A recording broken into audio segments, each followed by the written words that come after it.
Despite the fact that Marxism made headway in terms of policy in the United States and other Western European countries in the early part of the 20th century, orthodox Marxists had a major problem by the end of the 1910s. The actual worldwide Marxist revolution really hadn't ignited. Not only hadn't it happened, workers had spent the better part of 5 years murdering each other en masse in World War I. Marx's dialectical prophecy had been proved false. But just because Marx's dialectic materialism had been proved false, and just because soon the new Soviet Union would be slaughtering its own citizens at record rates, didn't mean that the Marxist intellectuals were going to give up on worldwide revolution. That was where Antonio Gramsci and Georgy Lukács came in.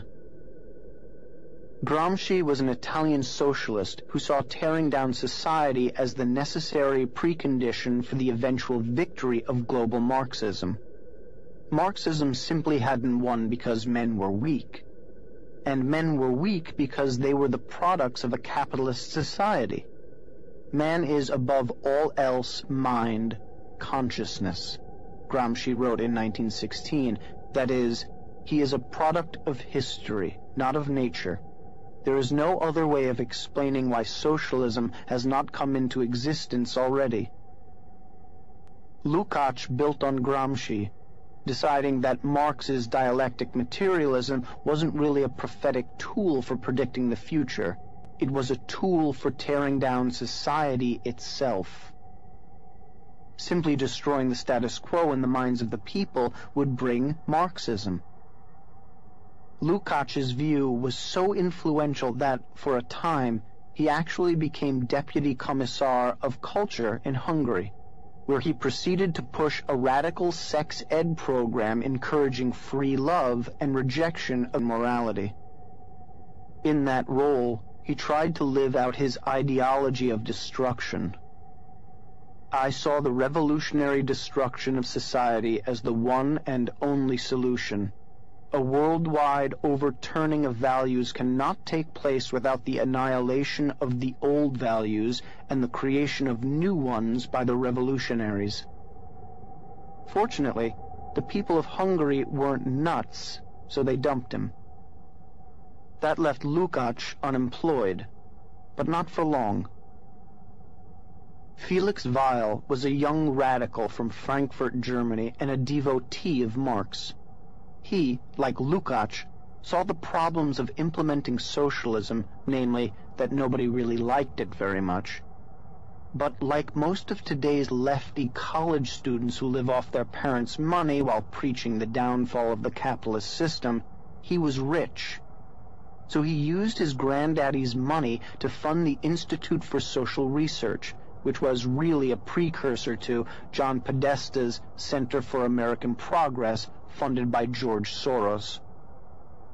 To staff this new institute, which quickly became known as the Frankfurt School, Weil brought in, along with Lukács, a Marxist philosopher named Max Horkheimer. Lukács didn't last long, but Horkheimer did. At the Frankfurt School, he coined a term that would embody the whole corrupt philosophy of his fellow travelers' mission to destroy society and culture using the Marxist dialectic: critical theory. Critical theory was exactly the material we were taught at Tulane. It was, quite literally, a theory of criticizing everyone and everything everywhere. It was an attempt to tear down the social fabric by using all the social sciences, sociology, psychology, economics, political science, etc. It was an infinite and unending criticism of the status quo, adolescent rebellion against all established social rules and norms.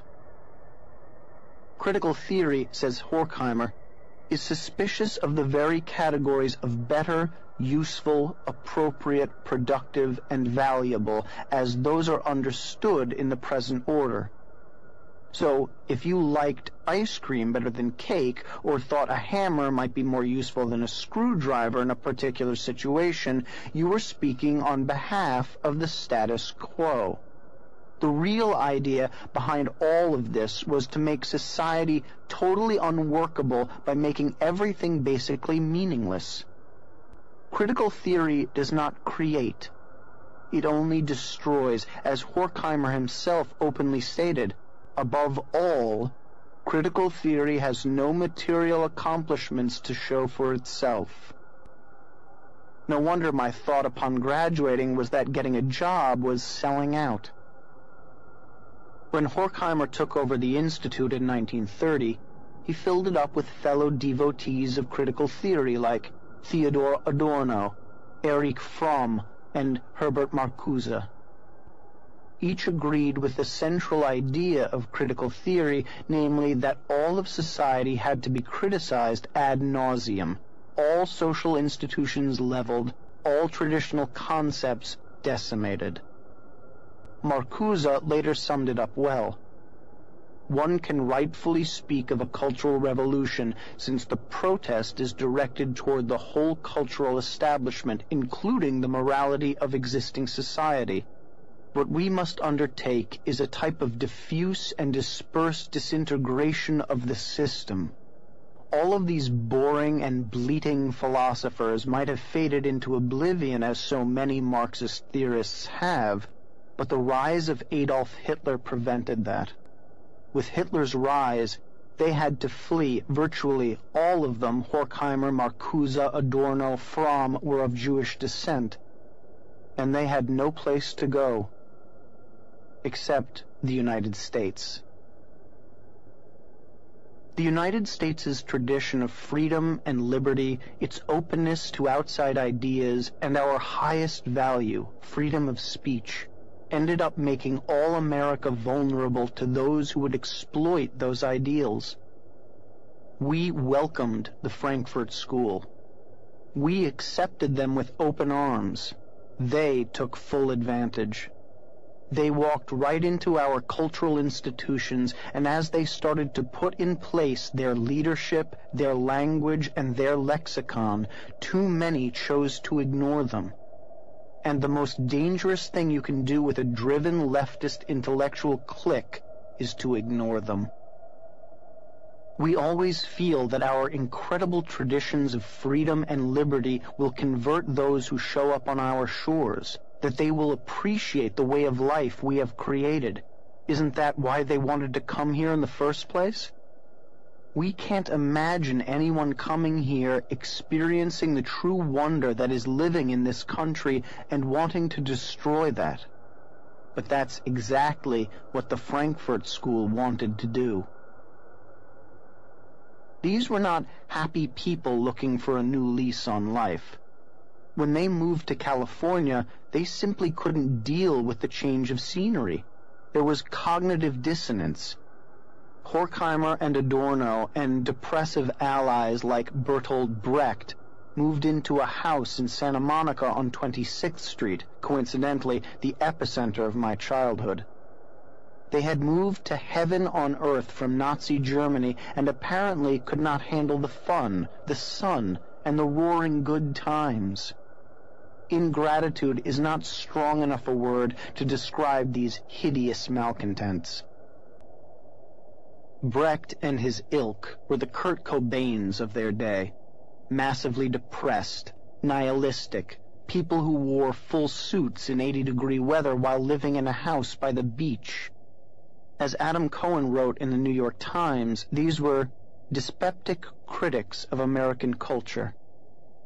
Several landed in Southern California, where they were disturbed by the consumer culture and the gospel of relentless cheeriness.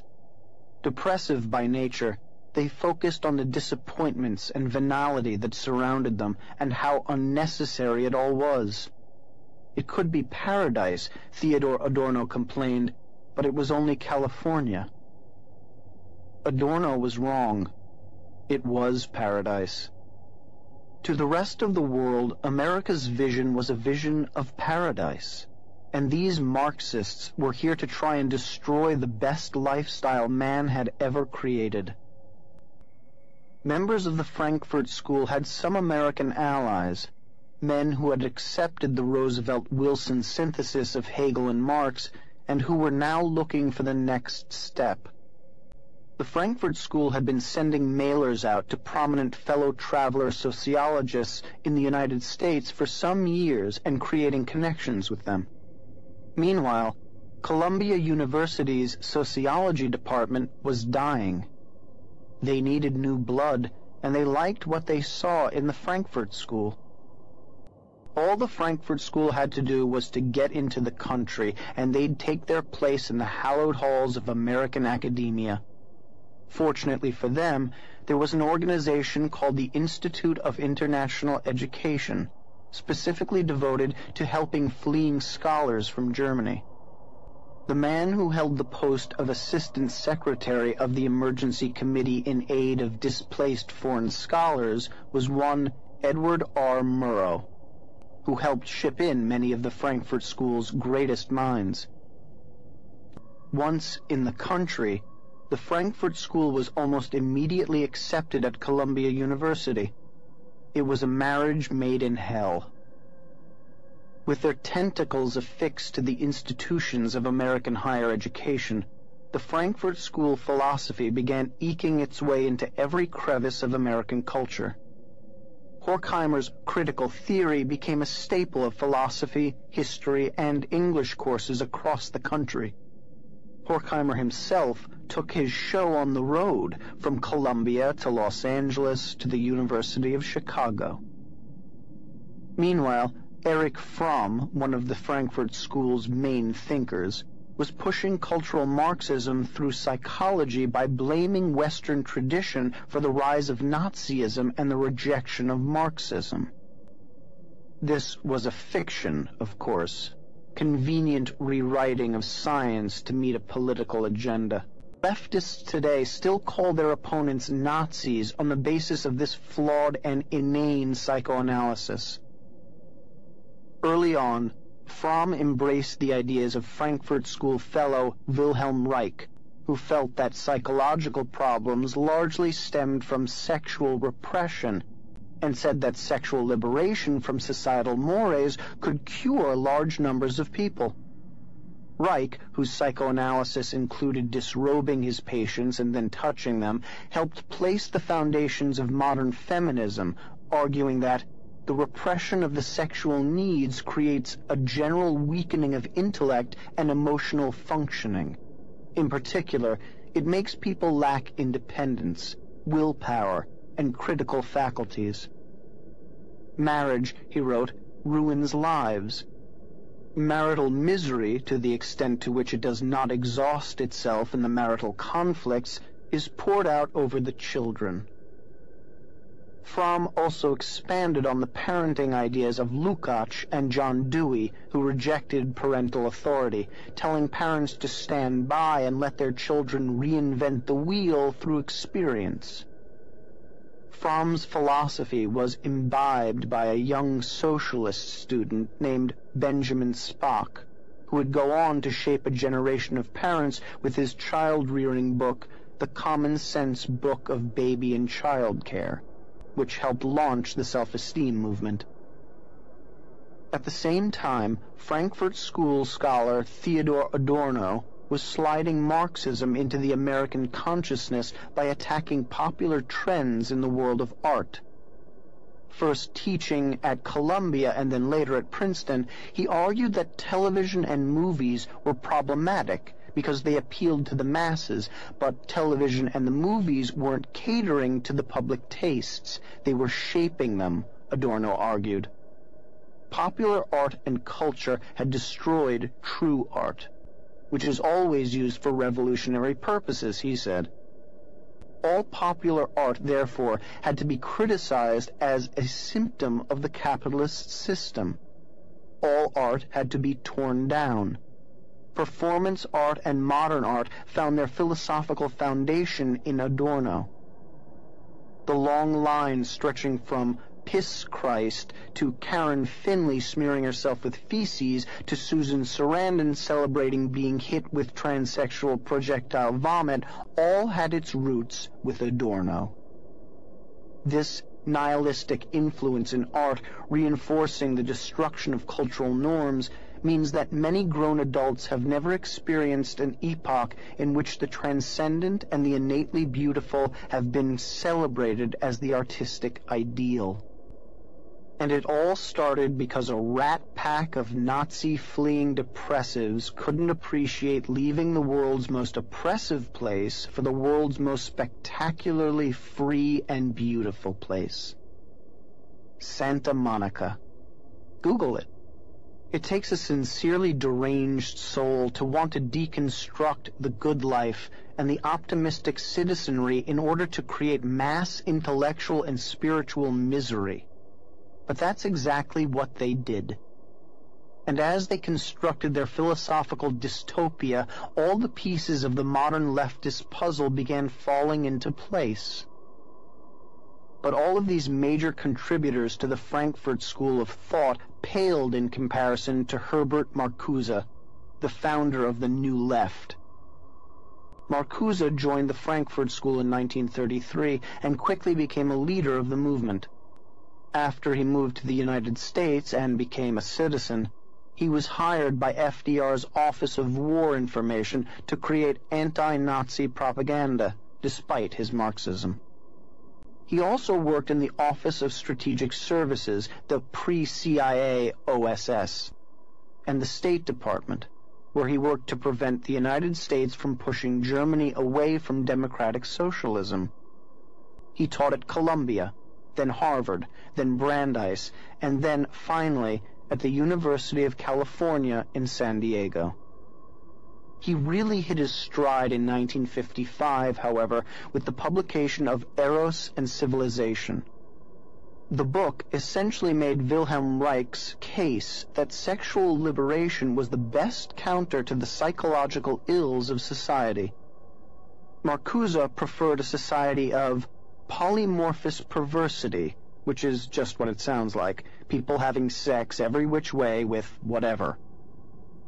It wasn't so much the freshness of Marcuse's message that made the difference, it wasn't a fresh message, as his timing. The kids brought up with Fromm and Freud and Spock were coming of age. The misplaced guilt of the greatest generation brought forth a new generation free to embrace Marcuse.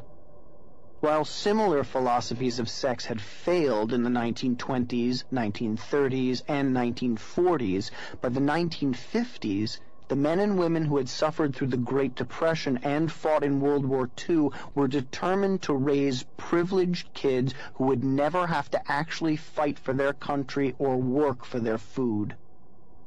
The result was a group of kids ready and able to participate in the sexual revolution promised by the Frankfurt School. Marcuse excused sexual promiscuity as the fulfillment of the need for the people to rise up against Western civilization and to free themselves of the sexual repression it created. Not a hard sell for teenagers. It was no wonder that in a very real sense, his followers believed they were doing something special when they made love, not war, a slogan attributed to Marcuse himself. They were using their sexual energy to bind the world together rather than destroy it, as sexual repression would do. While Marcuse may not have been the most important intellectual force behind the Frankfurt School, he was its most devious and effective marketer.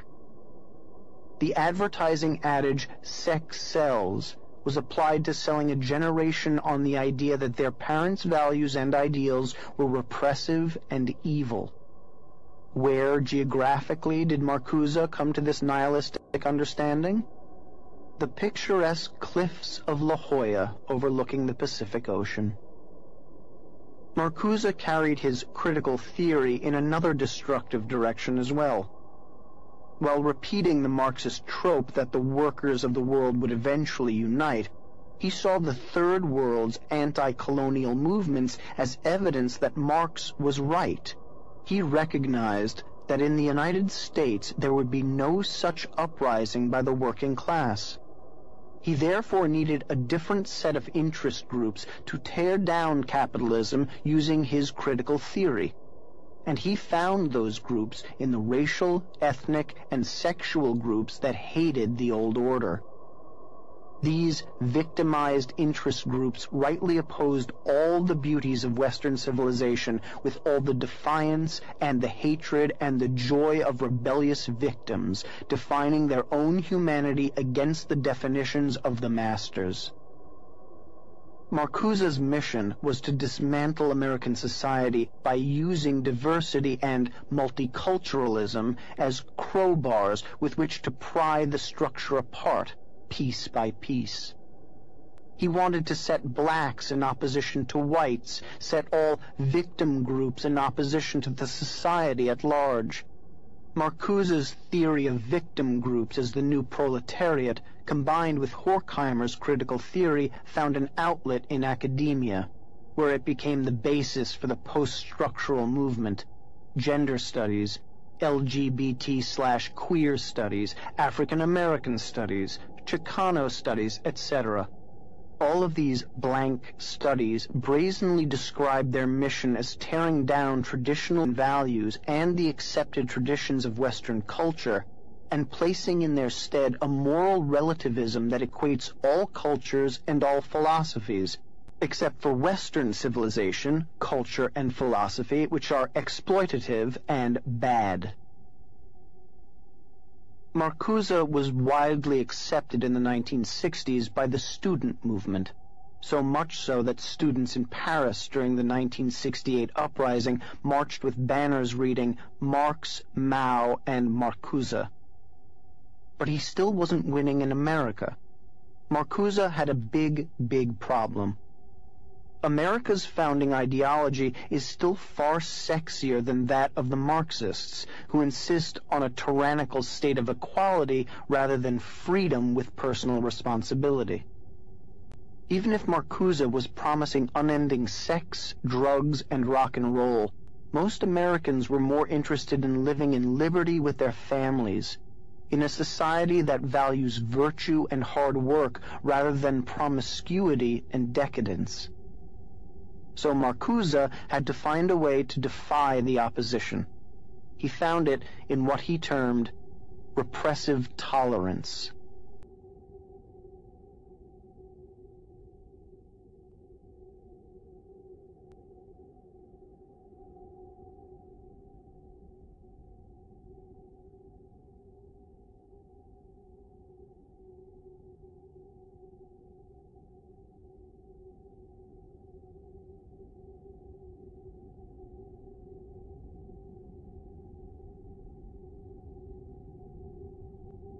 In 1965, Marcuse wrote an essay by that name in which he argued that tolerance was good only if non-dominating ideas were allowed to flourish, and that non-dominating ideas could flourish only if dominating ideas were shut down. The realization of the objective of tolerance, he wrote, would call for intolerance toward prevailing policies, attitudes, opinions, and the extension of tolerance to policies, attitudes, and opinions which are outlawed or suppressed. America was experiencing a repressive tolerance under which dissenting viewpoints were stifled. What it needed was partisan tolerance. In other words, if you disagreed with Marcuse, you should be forcefully shut up, according to Marcuse. This made political debate very convenient for him and his allies. This totalitarianism is now standard practice on college campuses, in the media, and in Hollywood, the very places that the Frankfurt School sought to control. The First Amendment, the same instrument that allowed the Frankfurt School to land on our shores and express their pernicious ideas in freedom, was now curtailed by those who had benefited from it. Marcuse called for a tyranny of the minority, since the tyranny of the majority could not be overcome without a total shutdown. There's another name for Marcuse's partisan tolerance: political correctness. In fact, the term political correctness came from one of Marcuse's buddies, Mao Zedong. Mao used the term to differentiate between those who had scientifically correct views and those who did not. Those who did were termed politically correct. In 1963, just 2 years before Marcuse's repressive tolerance, Mao came out with an essay entitled, "Where Do Correct Ideas Come From?" In that essay, he argued that the Marxist society determines correct ideas, and all incorrect ideas must be put out of their misery. Mao thought it, Marcuse thought it, and his ideological heirs thought it and still think it. And so Marxism came stealthily to our shores, squatted here, planted its roots, and grew like a weed, all before we even noticed it. It happened at the university level and at the governmental level and at the media level. We didn't notice because we couldn't read the rhetorical garbage these jokers were spewing, and we didn't think it was important. Our Constitution survived a revolution and a civil war and 2 world wars.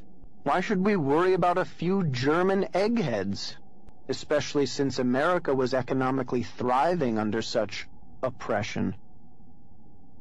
The foundations of the complex had been built, but we still couldn't see the complex itself. The complex was hidden under paragraphs of obscure text and in college curricula at places like Tulane University, under the unlikely auspices of American Studies. Talk about a wolf in sheep's clothing. It all seemed so benign, and we figured that if college students went off and had sex and did drugs and engaged in teenage rebellious decadence, oh well, they'd eventually come back to the Constitution just the way their parents had.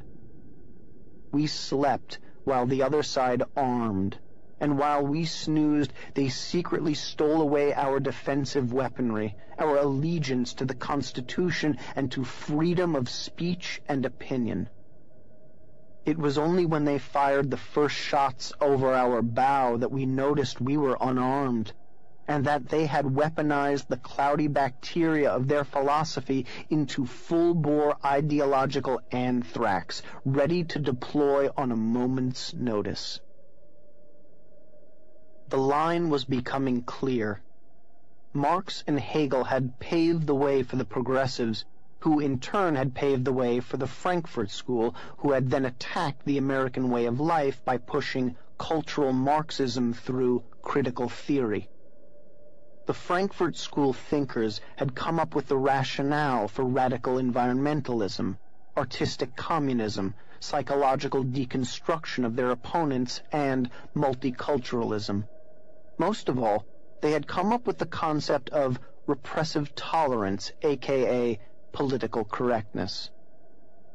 They had penetrated the academies. My American Studies program at Tulane had far more Adorno and Gramsci and Horkheimer and Marcuse than Twain or Jefferson or Lincoln. There was some trickle-down intellectualism going on. All the college students who worked through these programs and took swigs from the Frankfurt School bottle labeled "Drink Me" shrank mentally and ended up as parts of the complex. But that didn't explain how American society as a whole was taken over by this stuff. I just couldn't understand it. How did Frankfurt School philosophy, which is obviously complicated, highfalutin stuff, become a mass psychosis? How did this outsider's philosophy penetrate our hearts and our minds? How did the complex, which was a huge philosophical system designed to take America head-on, recede into the background so much that a few decades later we can't even recognize that it exists?